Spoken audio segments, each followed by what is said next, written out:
To Texas now for a last-minute shakeup in a key Senate race. A source tells CBS News Democratic Representative Jasmine Crockett is launching her campaign. We're told Crockett filed paperwork hours before the deadline for candidates to run in the March 3rd primary.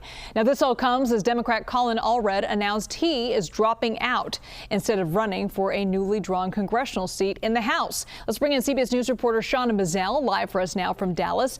Shawna, it's been more than 30 years since a Democrat has won a statewide seat in Texas. How are Republicans viewing Crockett's candidacy here?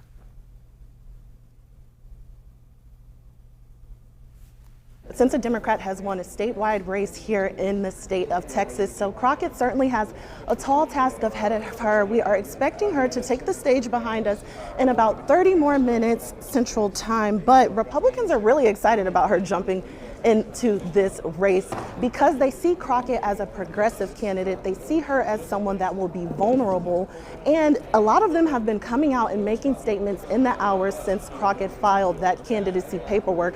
I want to read to you some of those statements. First, let's go to Ken Paxton. Paxton is the Attorney General of Texas, but he's also running for this Senate seat, and he says everyone knows Crockett will be soundly defeated. We're 6 months out from a runoff, and Cornyn's already stolen $40 million that should have gone to Georgia, North Carolina, and Michigan, etc. He went on to say that Cornyn wants to sacrifice the majority by spending $100 million on losing a primary race and saying that this is beyond selfish. There have been questions on whether or not Republicans could see a runoff election in this race as well. Yeah, I want to lean into that for a second here, Shawna, because tell us about who Crockett will likely face in this primary and why there will likely be a runoff here.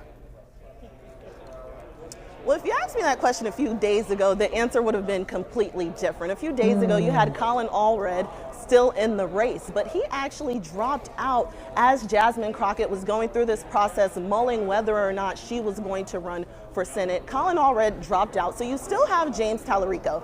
Talarico actually rose to prominence over the summer during the redistricting efforts. He's been a very vocal Democrat, and he's also proved his ability to raise a lot of money in a short amount of time. But some people are saying that Democrats need to be united going into the midterm election.